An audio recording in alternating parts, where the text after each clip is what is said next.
Cutback for Vasilev, and Lukic! A banger of a strike for Jovan Lukic's first MLS goal! It's fallen out to Westfield! Oh, wow! He's nearly taken the roof of the net off! Philadelphia pounce again!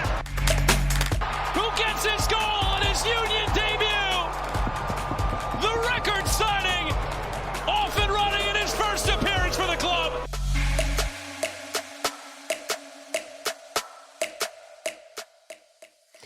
Hello and welcome to the Free Kick Podcast. My name is Todd, and it just had to be Tai Baribo scoring against the Philadelphia Union as the Union go and lose that game 1-0, as we just had an appearance from Jose's son, Raphael, who has a birthday coming up here in a couple more weeks. But it had to be. It had to be Tai Baribo, and it was either going to go one of two ways. Either Baribo has a quiet game or he scores a goal. Could have had two last night, but of course it was Baribo getting the lone goal in the 1-0 win. But I said it, Jose was joined by his son Raphael, so that means Jose Nunez is here. Jose, how you doing? Much better, man. I went from feeling great after winning our adult soccer league one night to the following 48 hours, just having a fever of 101. My son also having a fever of 101, 102 for nearly a day and a half, 2 days. But now on the way back, and unfortunately, had to watch what we watched last night, right? You saw it in person. I saw it through a screen. And it is what it is. It was not pretty, but it was something. I think a lot of positives, actually, but I'm sure we can talk about that. Yeah, I agree with you. I think there are positives, and certainly we'll play or talk about some of those positives. Lots of clips to play, so I don't know. Maybe I'll try my best not to talk as much, and so we can get to probably like 6 or 7 clips we have as the kids go and do their classic joke. I don't even know if they do that still, but yeah, we do have a lot to talk about. We do have news to talk about, which is always fun. We do have Blunder of the Week. I told you guys last episode that we're going to go ahead and bring back since it is the start of the season. But before we do all that, and I was trying to look, Jose here. There it is. It's been a while since we played a news intro, and I was like, do I even have it saved into StreamYard? We do indeed. So without further ado, let's get straight into the news.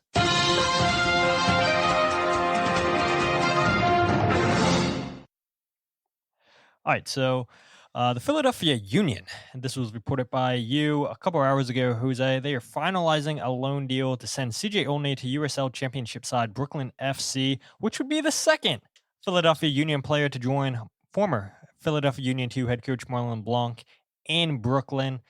Marcus Anderson being the first, CJ Olney would be the second. I don't know. Could there potentially be more Union players on the way? I don't know. We shall see. One player I know I joke about that I'm sure he would love to have in Brooklyn is Frankie Westfield. There is no way in hell the Union would loan out Frankie Westfield.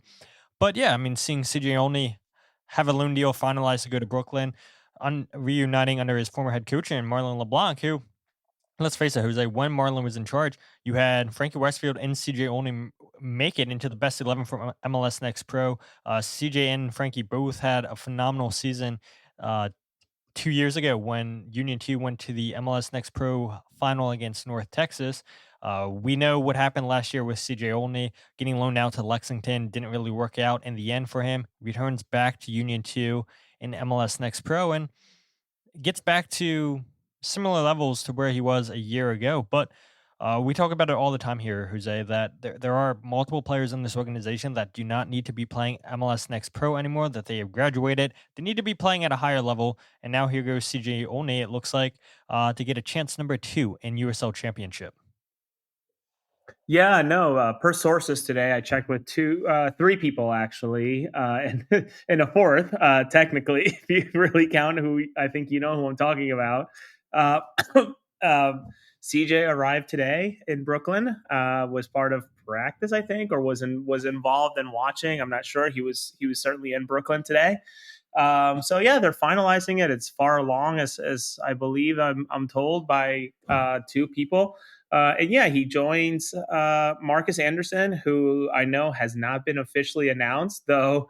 I guess what I would offer is Coach Marlon LeBlanc. I don't know if he realized that he slipped or not, but posted an Instagram reel of him nutmegging Marcus Anderson and also tagged Marcus Anderson in the very same video. So despite the Union sharing Marcus Anderson's jersey number in that post from a couple of days ago, Marcus Anderson physically, I believe, is in Brooklyn, unless he came back to Philadelphia for whatever reason. So, you know, the one thing I would say also, Todd, is that he's technically the third Union connection that I can immediately think of, with former Union 2 captain, and I apologize if I'm mispronouncing it, Stefan Stojanovic. Is that how you say it? But he went to Las Vegas, I think, shortly after the Union 2, and then I think this was his next move. I don't think he's bounced around beyond that. So, and who knows, is there another Union 2 Union's homegrown that could be also considering moving to Brooklyn as well? I don't know. I'm happy for CJ, I think. Immediately, maybe taking the press hat off for a second. I think I'm happy for him. I think this is a place where he's going to get game time. I think this is a place where he's going to be able to develop. I truly do believe that this is just a healthy connection, right? A coach that knows him, a player that understands his coach, and expectations that he's going to be a number one starter from the get-go. And after having some more conversations with sources, I went from thinking that this Brooklyn roster was a goofy as hell roster to genuinely one of the youngest, most exciting rosters that you're going to see in USL this year, considering some of the other players that are yet to be announced.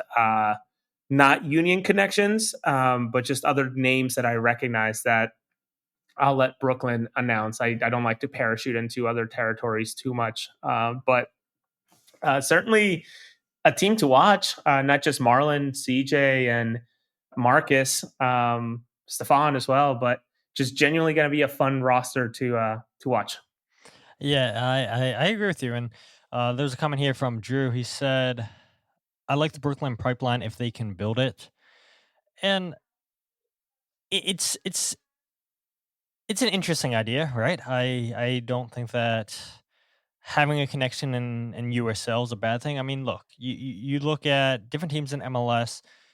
LAFC had a partnership with Bayern Munich, I believe it was at one point. I don't know if they still have that partnership.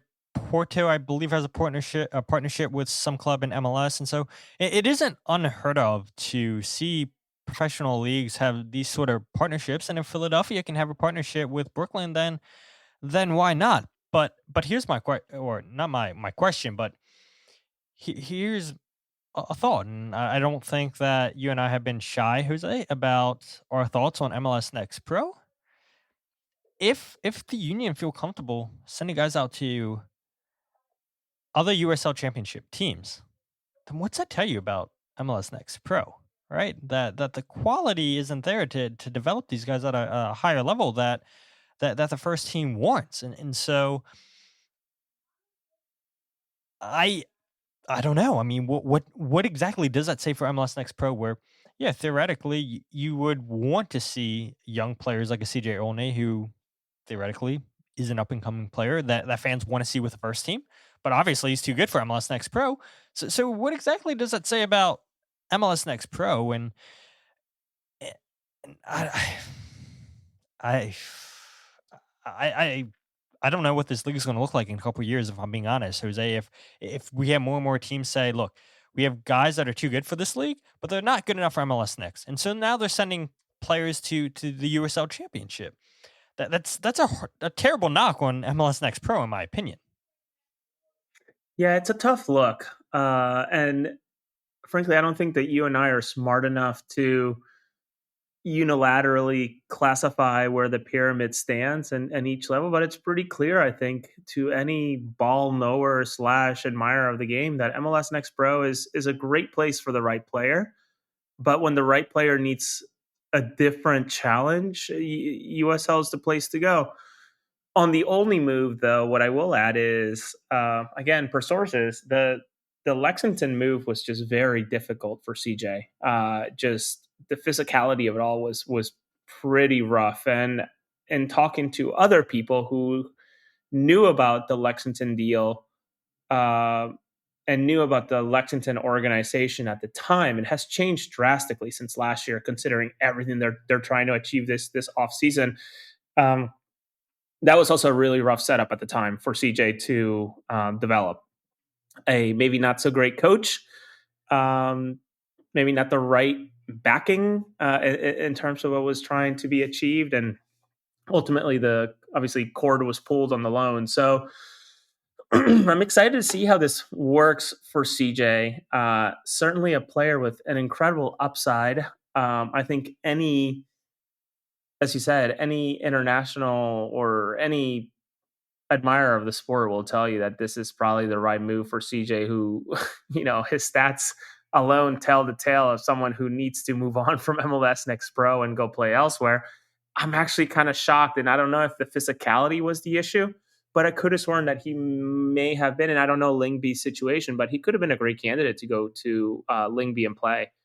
Is he as good as our friend playing defense over there, whose last name is literally escaping me, but he's the gigantic center back. Neil Pierre. Thank you, Pierre, the blue chip prospect, only the blue chip prospect that the Union have at center back. I would have thought that CJ would have been an interesting candidate to go play over there, but maybe the physicality and the roster makeup of that team prevented it from happening. But again, it doesn't get much better than having, a former Union 2 coach taking in some of these Union 2 players to give them a second chance at their career. Though I think CJ is the only one, as we mentioned before, to have ever survived a Union loan and come back to tell the tale, right? Because they usually, once they go on loan, you kind of don't see them again. Yeah, it's very, very true. And so to see CJ get brought back and now sent out on loan again, I don't know. Maybe the organization still does have plans for CJ, and we'll see. Time will tell. And I know you and I were talking a little bit earlier this afternoon, saying, well, let's assume that Marcus Anderson or CJ Olney plays well enough for Marlin in Brooklyn. Maybe the following year they get a transfer fee for these players, and so you never know exactly what's going to happen in the world of soccer. Just like fans did not know when this deal was going to officially be done, and nothing's official yet. But Jonathan Tannenwald reported on it last night. You reported on it this afternoon, Jose. That is the Philadelphia Union are finalizing a deal to sign left back Philippe Ndinga from Degerfors. What did you call me? Dinga? What did you just call me? I'm just kidding. Degerfors in Sweden, top flight. So a 20-year-old left back looks to be on his way. I would not expect him to be available to play on Thursday. Again, this hasn't been officially announced by the Philadelphia Union. And again, if I'm being honest too, I'd be shocked too if let's say this does get announced early in the week.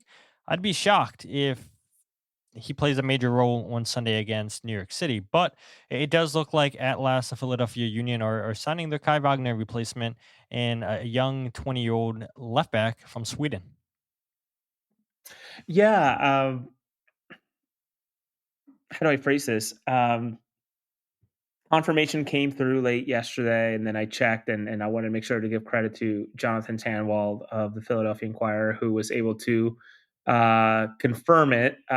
Whoever his source is, I'm not really even sure, and that's a good thing. That's how it's supposed to be. But yeah, it sounds like he's on his way. This is a deal that I had sort of sat on draft wise for a while. I think Mike, I believe, read my draft. I think you had read my draft at one point, even before Tom Bogert posted. And just out of respect, listen, I always give a little bit behind the scenes, but that's one that, I was told that there was one bigger hurdle to work through.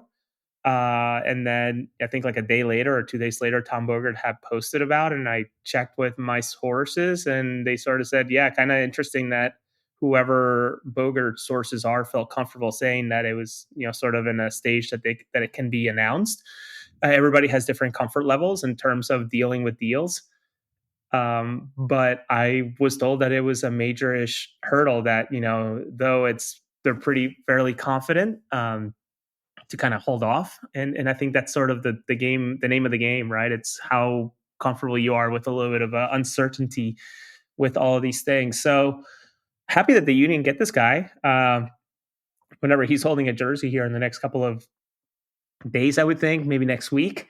But one thing to remember, and I think readers of our content and Mike's content, aka our content and AAT Sports, the Free Kick, my Substack, your Substack, Todd, I think our readers are smart enough to understand this. The guy's coming in to do a near impossible job. There's no way anybody can fill the shoes completely of a Kai Wagner, and I think that's sort of the scope that it needs to be framed around. Not saying that Philippe, can't be serviceable or won't be serviceable, but also don't necessarily expect that he's going to meet and exceed Kai Wagner. That's a near impossible task considering what the guy achieved in Philadelphia. But I think people who follow our stuff are level-headed enough to realize that. So eager to see what he brings. Hard to find a lot of game film on that team specifically and the player as a whole. But it can't. It can only be better than what maybe. And I want to be fair because I know we'll talk about the situation, but it can only be better than what was displayed yesterday and certainly during preseason with the different left backs that the team tried. Yeah, I agree with you 100%. And yeah, we'll see when they can get him in. And I would imagine with the injuries that seem to be piling up, Bradley Garnell would be hoping sooner rather than later. But let's go ahead and talk about yesterday's DC United versus Philadelphia Union match. The game ended 1-0, like you said in the intro. You guys all know you watched it because you guys earlier in the show were not happy with with that performance. Chris says, "What the hell was that? Ouch." Jarrett says, a freaking course. It had to be Tai Baribo. Jazz says, can Rafa play left back? Val said, please tell us the positives. And so, yeah, fans, let us know your thoughts on the game. I mean, of course, like I said, it had to be Tai Baribo scoring, and of course, a first-time finish. And we can go ahead and talk about that real quick, Jose, before we talk about maybe the attacking troubles by the Union, the lineup, and all that stuff. Baribo, I think, if I'm being honest, Jose, yes, he scored a goal, and yes, he hit the post. And strikers are supposed to hit the goal 100%, but I don't think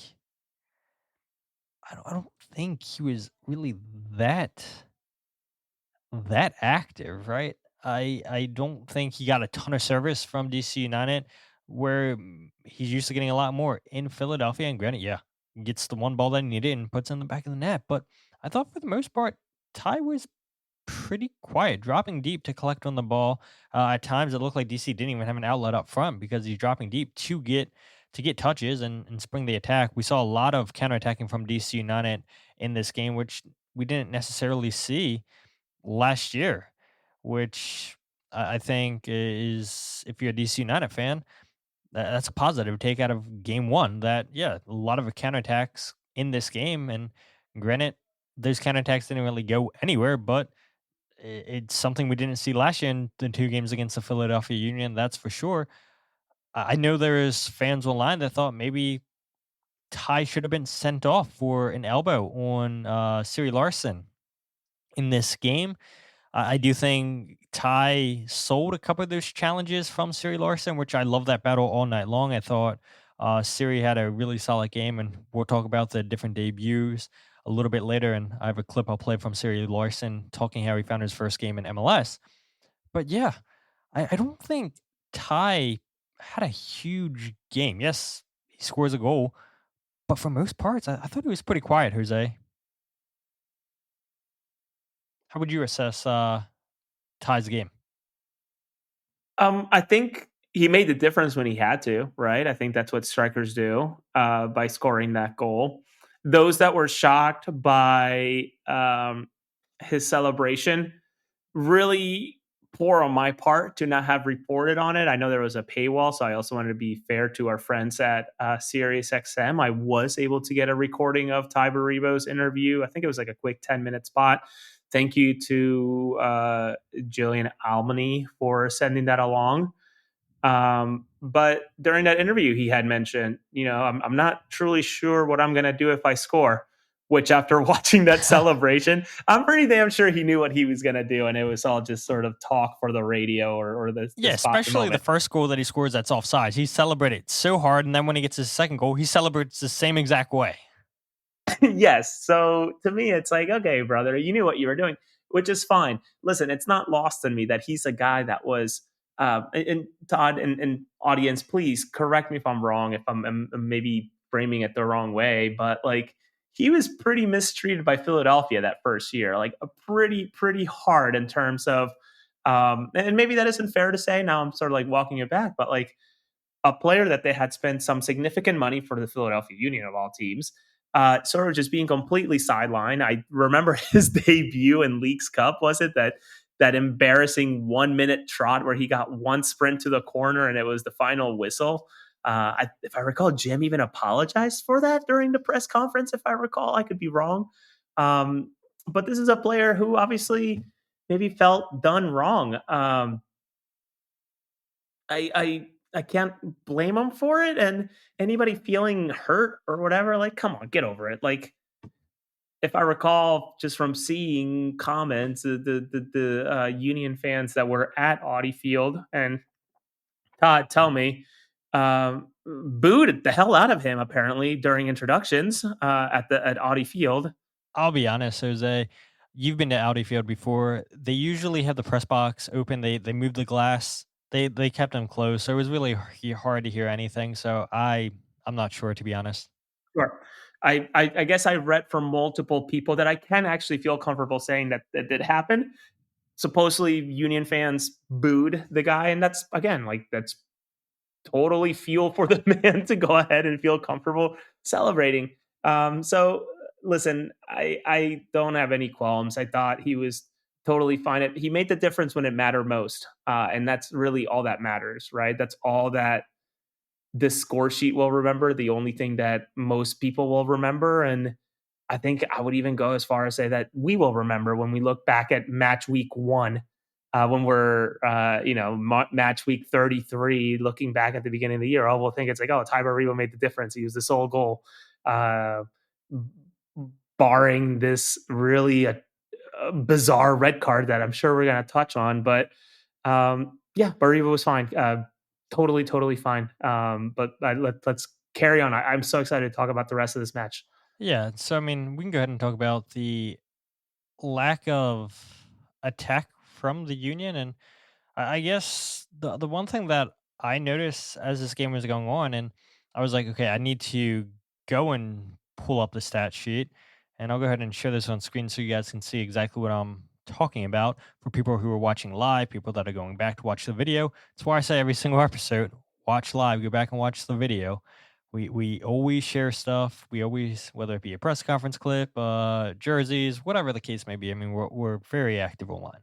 So this is, hopefully you guys can see this. This is the touch map between Ezekiel, Alladoh, and Bruno Damiani. And so from right to left, that's the way the Union are attacking. And so right here, I don't know if you guys can see my cursor on the screen. Can you guys see me moving this, Jose? Maybe? No? I said yes. Sorry, Okay. So I wasn't looking myself at you. talking. Yeah. So right here, I mean, you can see only 3 touches in the penalty area for the Union's big men. You have 2 from Ezekiel Alladoh, which is a backward pass. You have another backwards pass from Alladoh, and then a shot from Damiani, which wound up getting blocked. But when you have 2 big men in Ezekiel Alladoh and Bruno Damiani, this is not where you want them taking touches, well outside the 18-yard box. I mean, even in the defensive half of the field, I mean, you never want to see your strikers taking touches this deep. And then this, I would imagine, 5 minutes into the game, a touch for Alladoh inside the penalty box. I would imagine that was probably clearing a corner kick or something like that. But yeah, you want to see your strikers get touches inside that 18, you want to see them maybe around the 20, 25-ish yard line, get touches, but no way close to the center circle, Jose. You don't want to see them get 3 touches inside the penalty area. And I had said to Bruno after the game, I said, one of your strong suits is your physicality inside the box. And why? Why, in your opinion, do you feel like DC United had made it tough? And he had basically said he didn't believe that they were creative enough, that they were way too predictable. And Jonathan Tannenwald had asked Damiani a similar question beforehand, and so we'll go ahead and play Bruno's thoughts on what he thought the reasoning was why the Union struggled to get going at all in this game offensively against DC United. I think we didn't play as good as we can do it. Mostly we were always playing through the right side, and they realized really quick. So they being in the jump every time the ball went that side. So we create a very predictable attacking, and I think that was our mistake. Maybe in the second half, everything started going like weird after the red card, but it was a good reaction, and then we start creating some different kind of plays, and that was the key maybe of the second half, to have like at least 1 or 2 chances. But yeah, that was, I think, the bigger mistake. Yeah, and I don't think Damiani's telling a lie there, Jose. When you have Frankie Westfield lined up to be the starting left back, who we all know isn't a natural left back, and then he pulls out because Cornell says after the game that it was Frankie's hamstring and he didn't feel 100%, and he didn't want to push it and potentially be out longer than hopefully a couple days. And so Bradley was happy with Frankie taking that accountability and saying, I can't go, I'm not 100%, I don't want to get injured. That's great. And then you throw in Finn Sundstrom, who is a center back, and I've said it multiple times, I think long term he probably fits in better as a defensive midfielder, but he's not a left back, and you don't have any other left backs on the roster, so you throw him out there, and then Finn winds up getting hurt with his ankle. It starts to swell up, and then you move him out and put Geiner Martínez out there at left back, and even at one point you switch the formation once Alladoh gets the red card, and now you're playing 3 in the back, and you had Macania playing as the wide left center back in a back 3. And so when you don't have a natural left back where you can go and attack on the left side of the field, you become very one-dimensional, and we saw that multiple times. Even when the Union were up at 10 men, just kept trying to go down the right side of the field with Nathan Harvey or with Indiana Vassilev. And as Bruno rightly called out, it was too predictable. If somebody like myself, not a professional player, not working professionally in an organization, can tell that, yeah, this is too predictable, the players sure can see that. And yeah, I mean, credit to Bruno for coming out and saying that, yeah, the attack was way too predictable on the night. Oh my gosh, Todd, there's so much to sort of break in all you shared. Let me start off with the touches, and maybe this is where I am half full and maybe overly positive. Those 2 Alladoh touches that were passes back were actually, if I recall correctly, very good layoff opportunities that someone could have just maybe put their foot through it, but in very Union fashion, I think tried to sort of maybe dribble their way through 2 more players instead of just booting it and trying to get a deflection. There was also that sequence, and I think if you go to the upper right of that touch inside the box, the highest touch inside the box, if you go maybe like take that off, if you go one more to the right and lower, I forget which one it was. It was one of those over there where that's where Alladoh, and you probably caught this mid-game, he was holding off 2 players at the very same time with his insane strength of just like literally putting his arms out and just being able to hold off 2 players. I think I posted a clip online of it. If not, I'll make sure to post it. But it was one of those moments where I'm like, holy shit, this guy's really going to get a ton of assists, or he should be getting himself a lot of assists, even with the generous, actually even more with the generous system that MLS has with secondary assists. So I guess I wasn't too upset about him only having 2 touches inside the box. Of course, you would want him to have more. But I found a positive that he's finding himself in situations like, okay, I can't turn. I can't face the net. Let me put my teammates in good positions to maybe do something with the ball. But again, the Union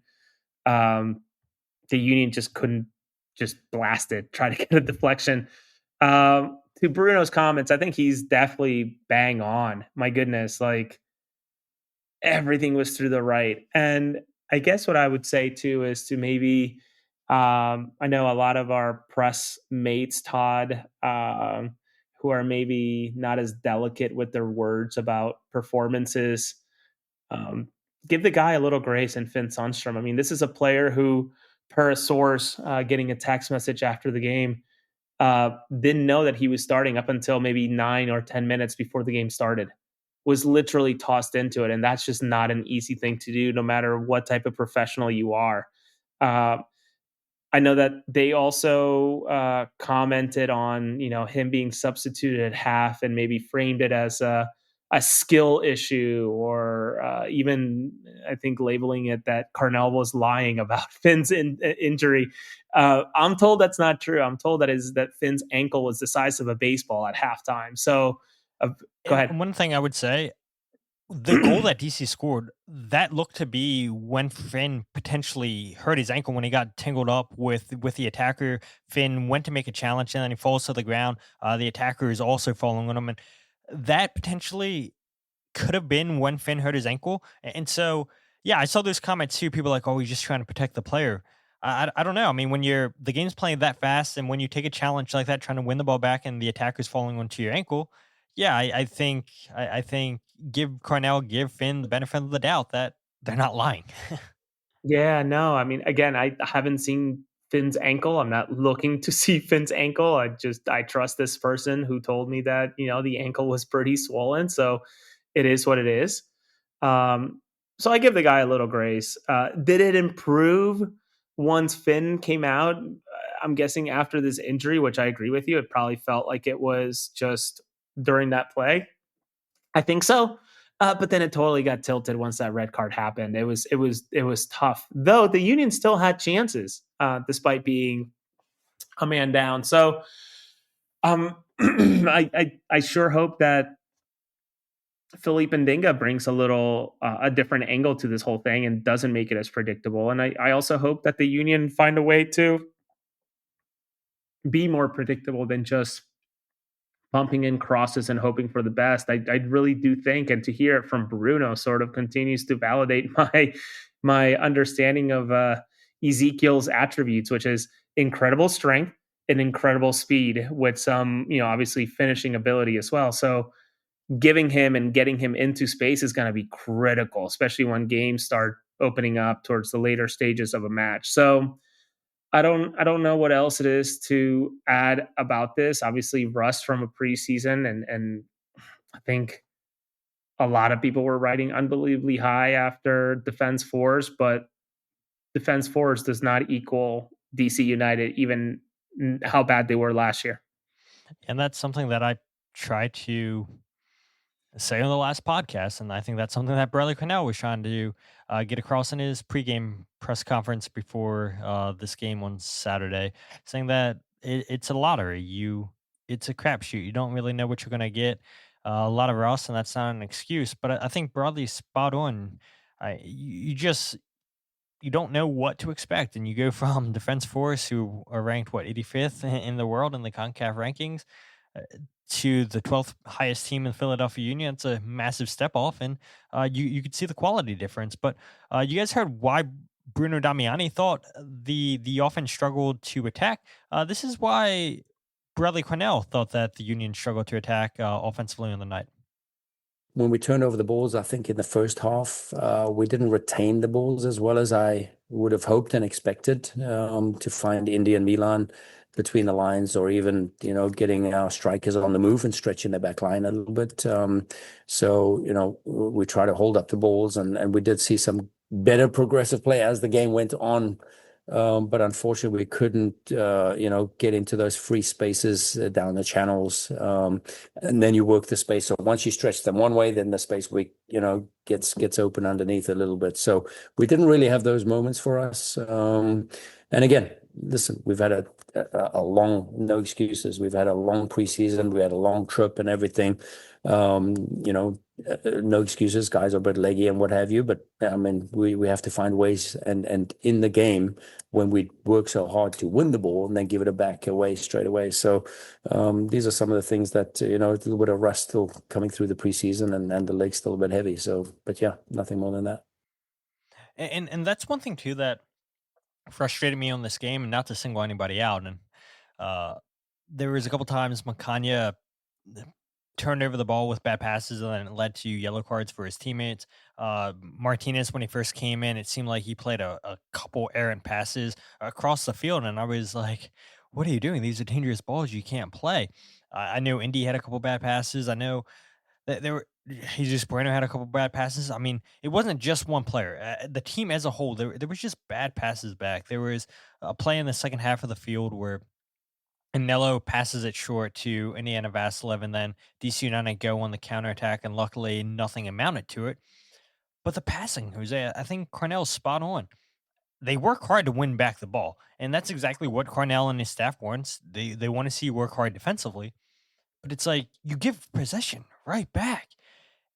And now DC's going the other way. I mentioned it, Jose. This DC team wanted to counterattack. We didn't really see that too much last season, and there were multiple opportunities. And yes, there was some rust for sure on DC United's belt where they couldn't finish some of those chances, when they couldn't capitalize on those chances. Maybe they were missing just that one final pass to bury the Union. But Yeah, there and was multiple go ahead. times that the passing from the Union wasn't good enough, and we all know it. The Union aren't a possession based team, but you do want to see a little bit quality on the ball where you're not making these just errant passes.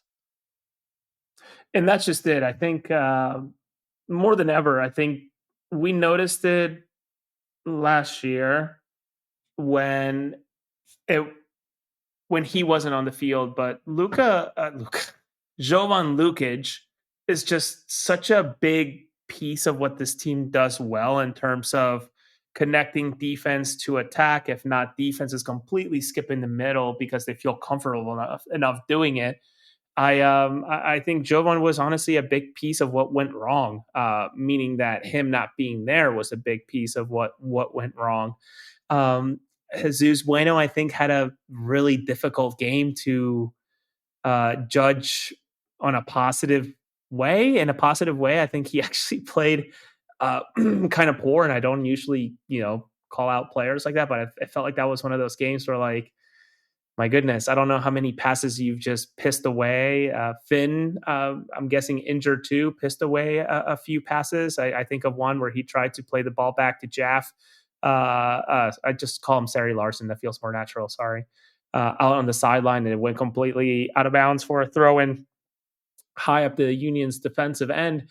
So a lot of passes that, again, I think with shaking off and removing the rust of a offseason / preseason, you don't see later in the season, but ultimately was the demise for the Union this game against DC.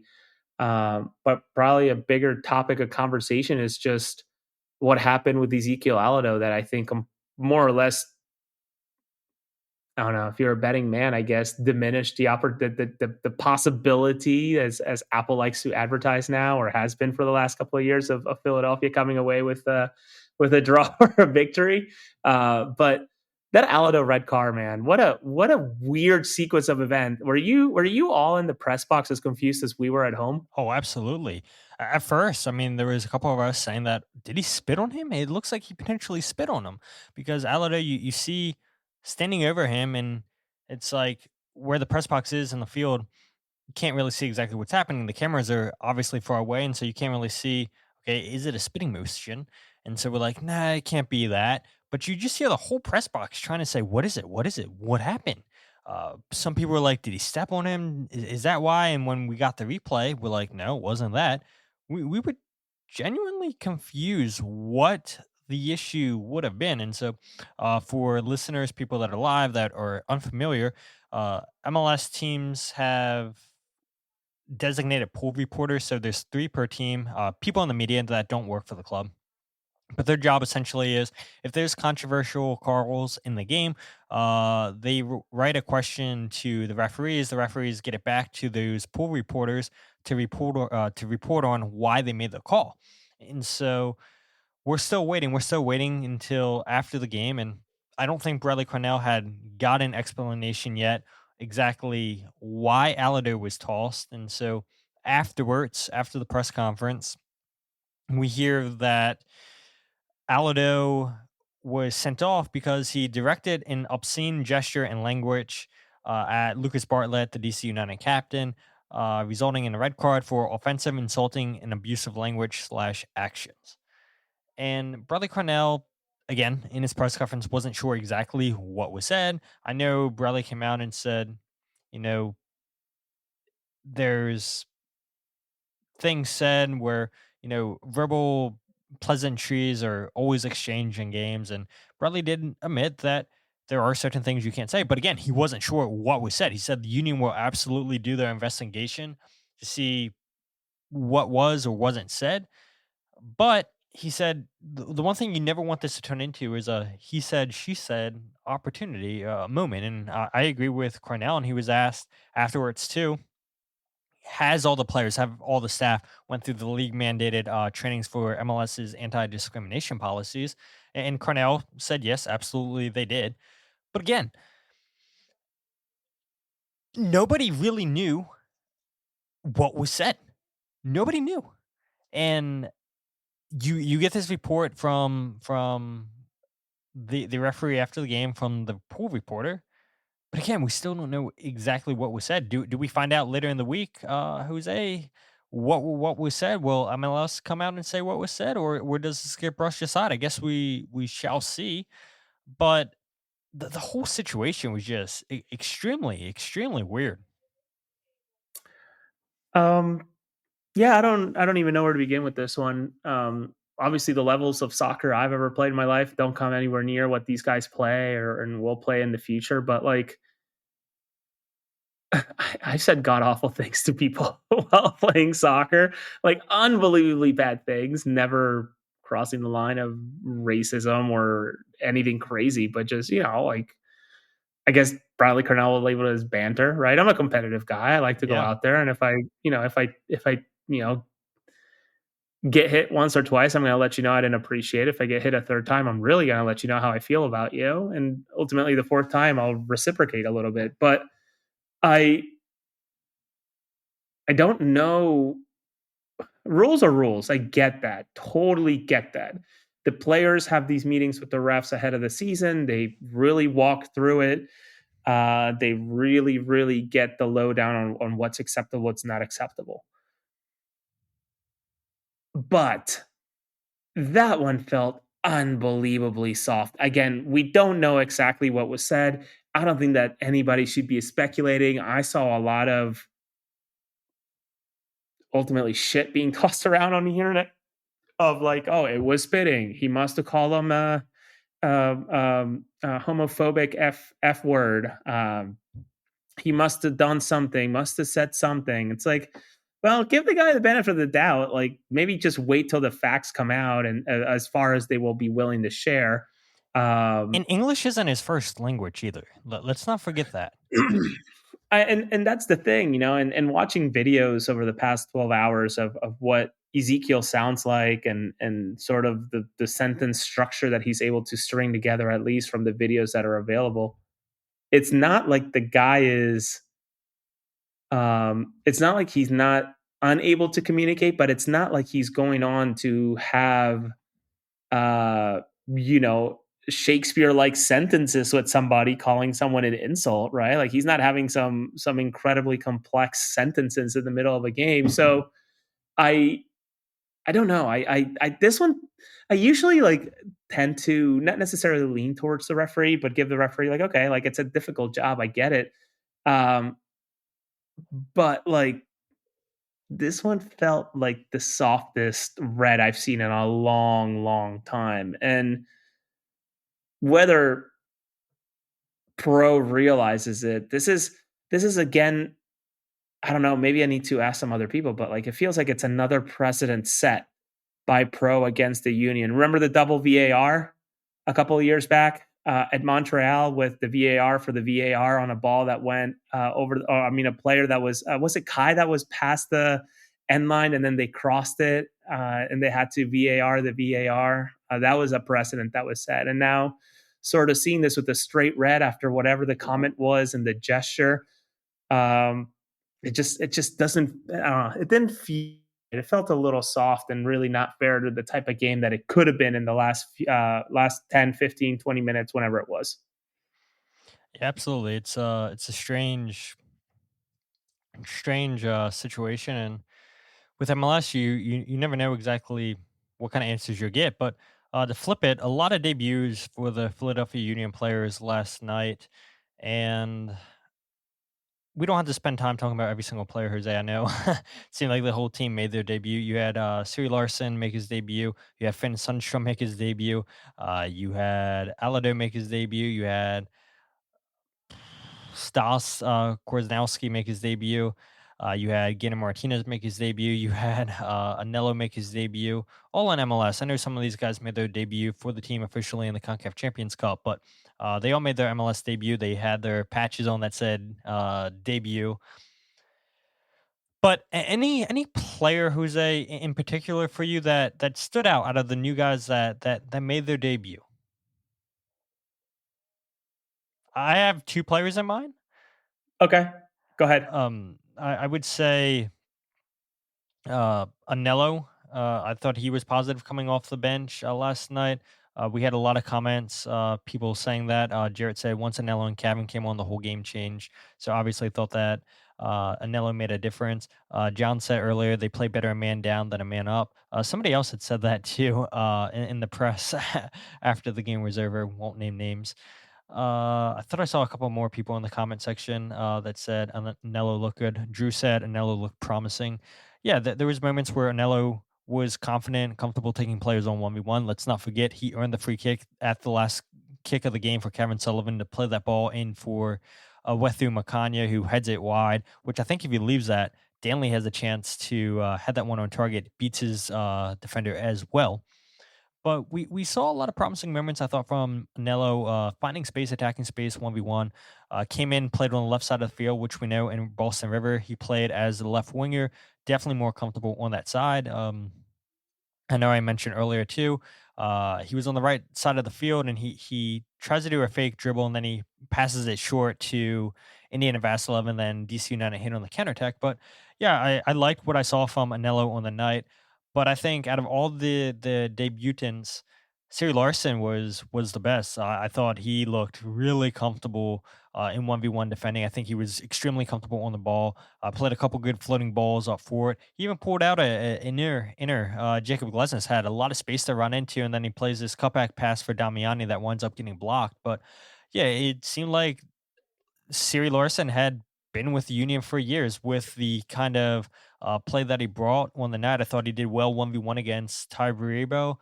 But again, Jose, any of the guys, maybe somebody I mentioned that impressed you on their debut? I would agree with Sery Larsen. I saw a lot of promise in that debut. I think adjusting to again fill in some pretty big shoes and Glesnes.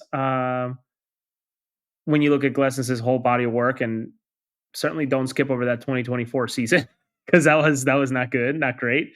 But I see the promise again. Like I know I'm maybe unbelievably high on the guy, and I hope I don't have to eat my words, but I was impressed with Ezekiel again, doing some really good hold up play with what he could.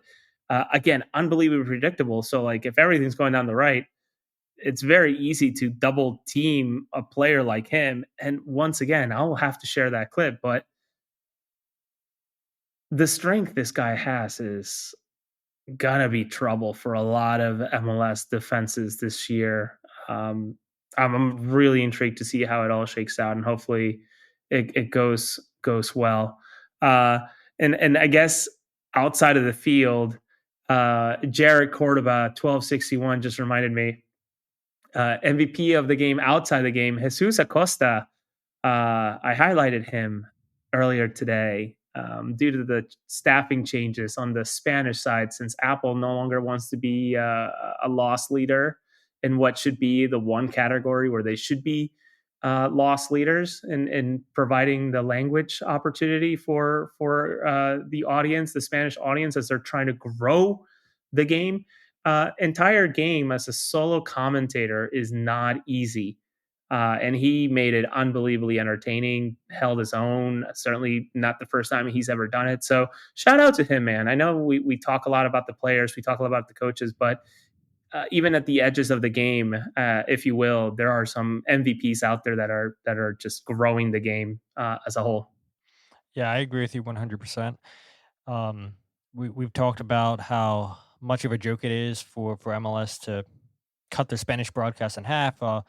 Before the season started, there was a couple MLS reporters that have been with them for a couple years on Apple TV that have been in MLS for the last couple years, told that they weren't going to be brought back from for MLS commentary. And I don't know. That was also a topic of discussion before the game with a whole bunch of people in the press box.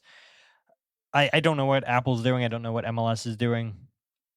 It's clearly it's clearly causing a lot of people to be upset, and maybe Apple, maybe MLS doesn't care, and if they can save money here and there, of course they'll take that opportunity. But I do want to play one more clip from a player. This was Sery Larsen talking about how he found his debut in MLS last night against DC United. It was a fight out there, but we were prepared for that. I was told it was going to be hard. It's hard to come to DC and play here.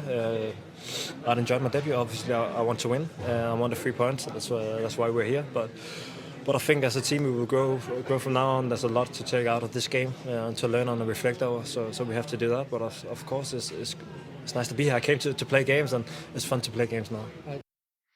Yeah, I'm sure it's how a lot of the players feel that they're playing official games, no more preseason games, and to see what the league's all about. But I do want to give a shout out real quick, and maybe people in the comment section too can say W Union PR staff. So I do appreciate them for allowing me to record video of the players because.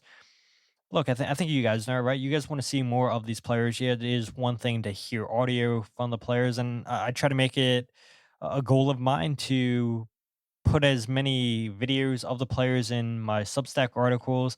I try to play videos of the players here on the podcast as much as I can, and so that was really encouraging, and I'm very, very grateful that the Union PR staff allowed me to record video, and hopefully there's more to come. And yeah, I think you guys, the listeners, and maybe people that don't even listen to the podcast, they want to see more of these players, right? Let's get more of those stories out there. So I do appreciate the Union PR staff once again for allowing me to record the player interviews after the game.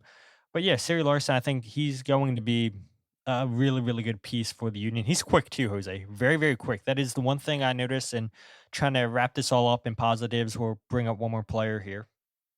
But you saw a lot of speed on the Union, and that's not necessarily what they've had the last couple of years. And so to see, we knew Macanha fast because of last year. Sery Larsen looked quick. I thought Anello looked pretty good 1v1 dribbling. Alladoh is extremely quick. We know that. I think Geiner Martínez, there was times too where it looked like, okay, he was beat and he caught up to the attacker. So having speed is definitely a positive for this team.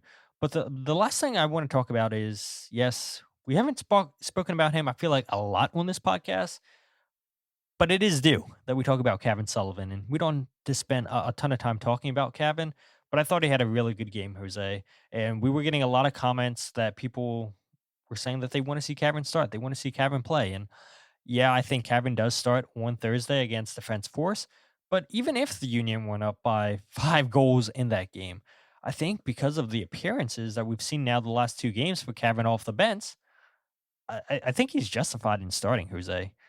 Both games, he's looked very, very promising. We know the number one thing that Bradley Cornell wants to see out of his players is their counter pressing, they're tracking back, winning the ball back.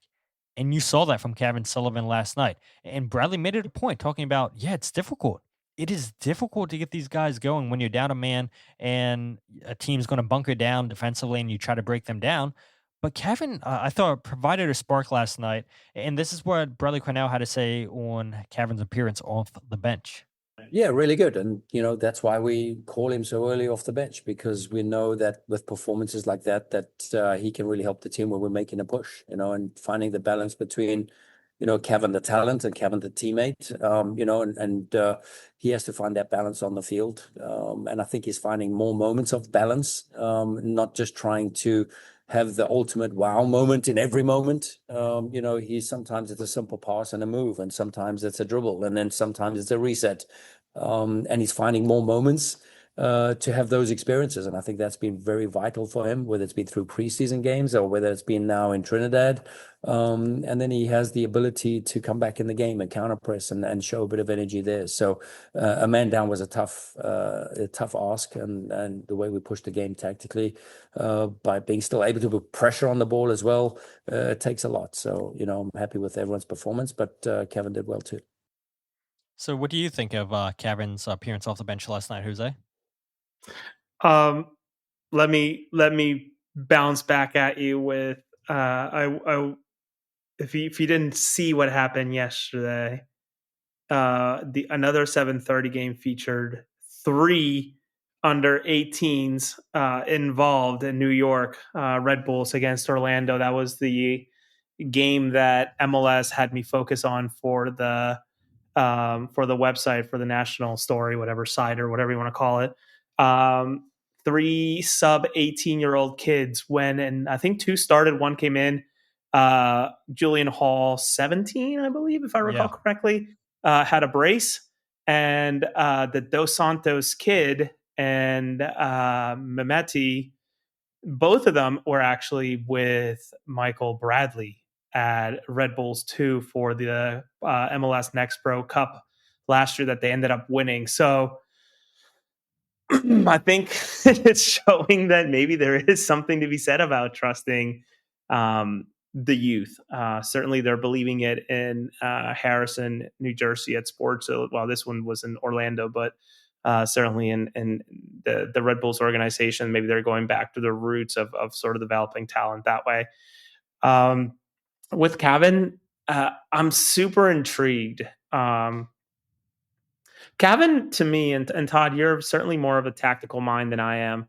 Cavan, to me, strikes me as a player that needs more possession than to be chasing, than to be counter pressing and hoping for a breakaway to come his way. I also want to ask you about that kickoff that the Union had yesterday. But he strikes me as a player that needs more than to be chasing. And I don't know that this system is the one that fits for him. But when he came in yesterday chasing the game where they needed to pin him down, it needed to break down was it fair to call a low block at that point? No, 100%. Okay, break down a low block. He was the perfect man for it because he's not afraid to dribble at people. Exactly. So he had a really good showing as a substitute because the game had developed into what was perfect for him, versus maybe being part of an open game where he has to play a different role that rather than being the dribble guy. I'm wondering if there's a way for Cornell to adapt it so he can get the most out of someone who is likely generational for the Union. I know that sounds super hyperbolic, but I wonder if there's a way to adapt the game to get the most out of Cavan, because as I've been saying, as you've been saying and heard me say many, many times, it's sort of a countdown clock until Cavan departs Philadelphia, right? It's sort of, okay, it's who said one now or never? It's like, it's got to start happening. It's got to start moving here, the machine. But I'm also the same person who was critical about tossing Cavan into a 3-0 game in Trinidad and Tobago against players whose season don't start till the summer. And grown men. So I'm eager to see what happens on Thursday at Subaru Park, because that's a very meaningless game in a way. What lineup goes out there, and is Cavan a big part of it? I think that's one of the biggest storylines going into Thursday. Well, Cavan should be. I mean, you're up 5-0, and I know maybe you were a little bit indifferent with Cavan coming off the bench when you're up that much, when it's going to be a hostile game where Defense Force don't really have much to play for, and Yeah, I mean, there were some hard crunching tackles towards the end of that game, and Cavan definitely took the brunt of some of those.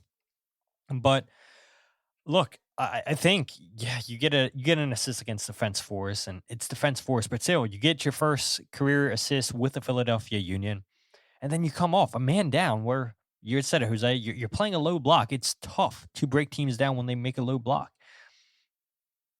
Cavan is one of the better 1v1 dribblers on this team. I do believe so. Yeah, he might not be one of the most physical, but I will say, seeing Cavan yesterday, he definitely got taller, definitely got bigger than he was last season.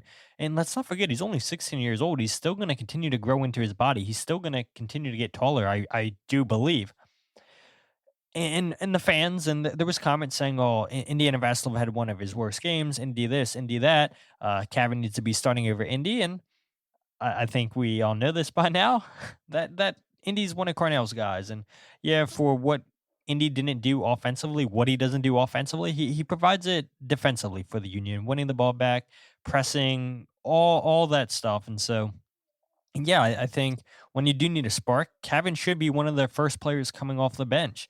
I think there should be games. I think Thursday is the perfect game to throw Cavan out there to make a start because he's looked promising coming off the bench, and so yeah, we'll see exactly what happens on Thursday against Defense Force. And I had said it at the beginning, even if the Union went up 5-0, I think the two performances off the bench from Cavan is enough to justify, in my opinion, that he needs to get more playing time or a start, I should say, because he will get playing time, I believe, like you said, Jose.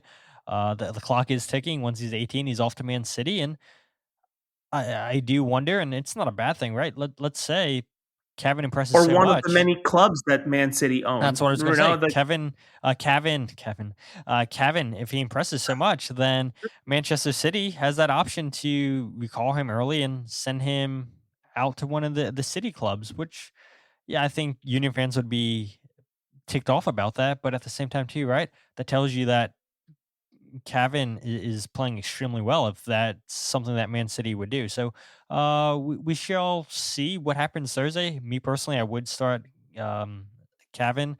And yeah, I have nothing else to add. Again, we see all the comments talking about Yerevan was a big miss. I do agree with that. We see all the comments that you guys are agreeing with Cavan and just all the comments that we haven't been able to pull up so far on the show. I do want to go ahead and bring up Blunder of the week, and I'm sure a lot of people would say the referee performance last night. I know there was a situation with Messi approaching the referees after the game, going towards the locker room. I know MLS came out and said that essentially it was no big deal and whatnot. And I see people saying on social media that, oh, it's MLS playing favoritism. You suspend Matt Miazga for going into the locker room of the referees, but Messi following the referees, you're not going to do anything about. Look, I get it. Messi's Messi, and yeah, I don't think there is any denying that Messi will receive special treatment. But my issue is, and I'm still so sour over this, Jose, is the broadcast or the press conference quality from last Wednesday's Concacaf Champions Cup game between Defense Force and Philadelphia Union. I'm going to play like a 10 to 11-second clip so you guys can hear how horrible this is. This might be a bad idea playing this for people back on the RSS feed because the quality is just so bad. But you guys need to see what we dealt with after the game. This is unacceptable for an organization Not like good. CONCACAF. Good preparation, preparing for this game, but also preparing for our first round in the MLS Saturday. So, I mean, what can you guys hear? What can you guys hear? I mean, it sounds like it's just coming out of the left headphone. If you guys are listening back on the headphones, I'm pretty sure it was just panned to one side. It was so bad. It was so laughable that the quality of the microphone not coming through the laptop. It's like how are you supposed to get quotes for a match report. I mean, I was just so taken back. I've been a part of so many different press conferences with away teams, with the Philadelphia Union, which the Union do have one of the better setups, I shall say, amongst all MLS teams. But I cannot believe how terrible that quality was, Jose. Yeah, not good.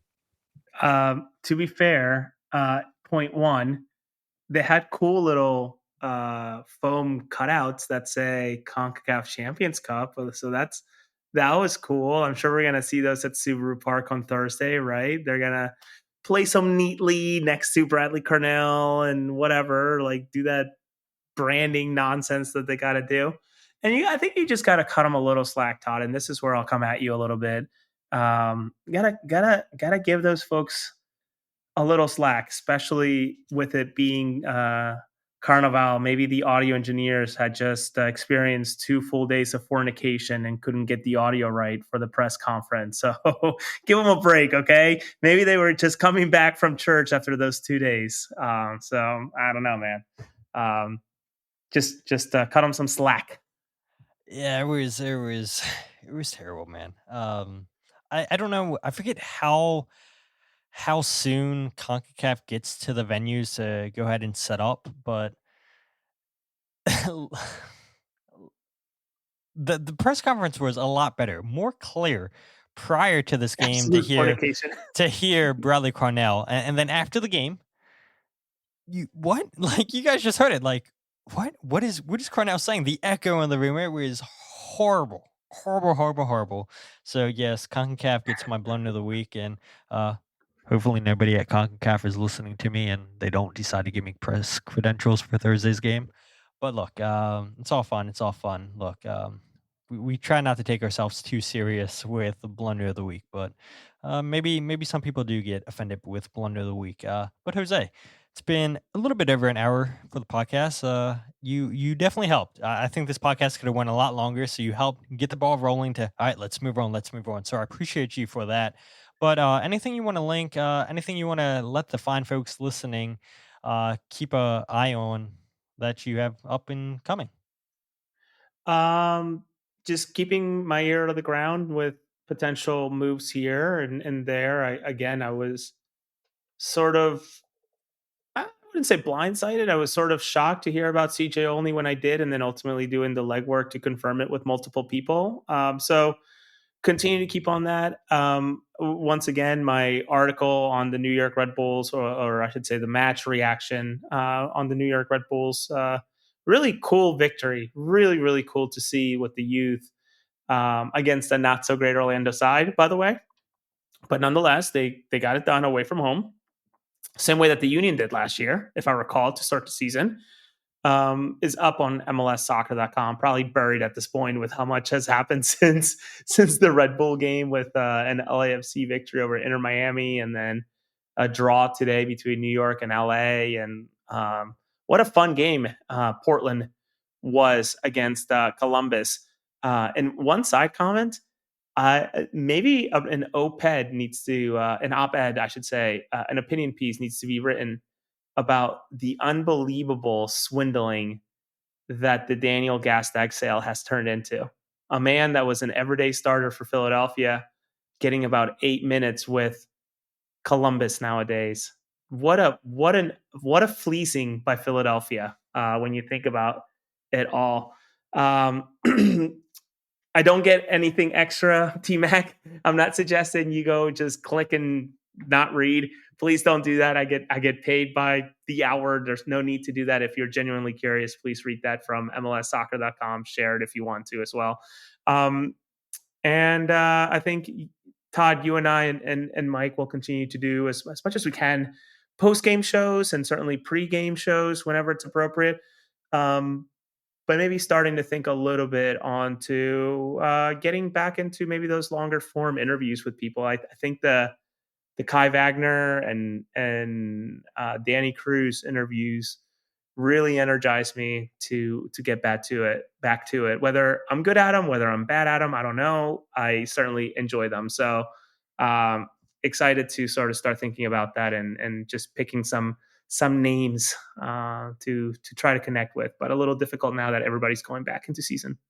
Yeah, absolutely. And I do have your article linked on the live stream for people that want to check that out. And I gotta say, Jose, what a title! Young Ballers, Red Bull kids shining Michael Bradley's debut.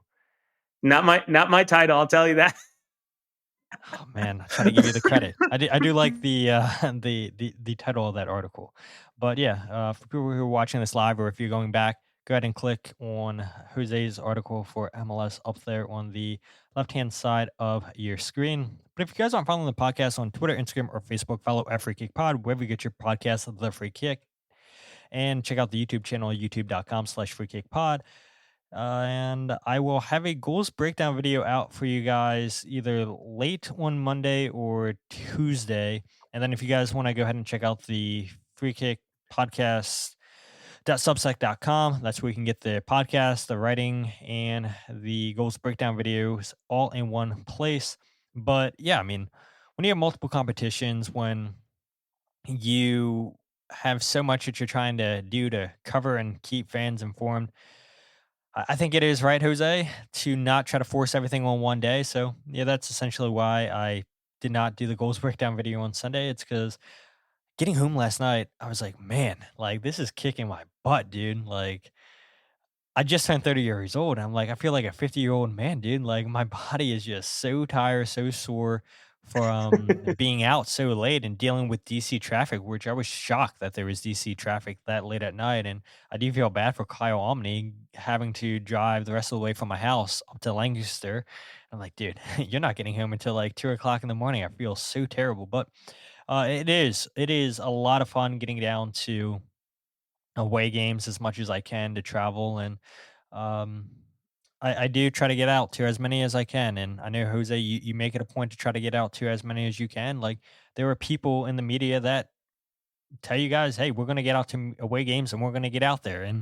And I was really, really happy that we were able to do that for the first game of the season, which was a first for me too, an away game. To open the MLS season with an away game felt a little bit odd, but yeah, it was pretty cool too to start the season on the road. And people for the Philadelphia Union's organization, whether that be Bradley Cornell, the PR staff, the players, they all appreciated all of us that went down to cover this team in person. So I do appreciate you guys for always checking out the work that Jose and I put out. Mike Barrera, Kyle and Jillian Almany, and Todd Train debacle. Yes.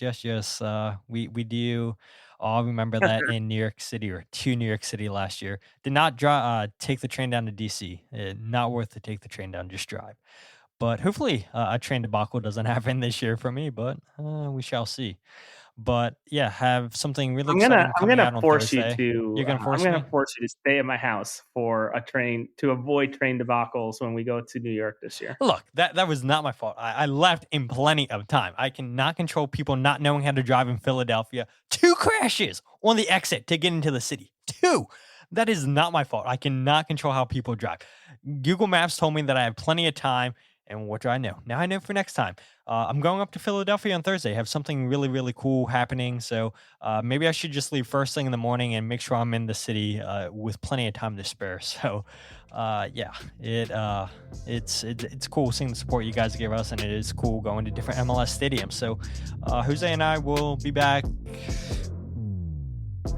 Monday, maybe next week. I don't know. Maybe we do a podcast quickly on Friday after the Defense Force game. I don't know. We shall see. But we appreciate the support, people. So with that said, my name is Todd, and this is the Free Kick Podcast.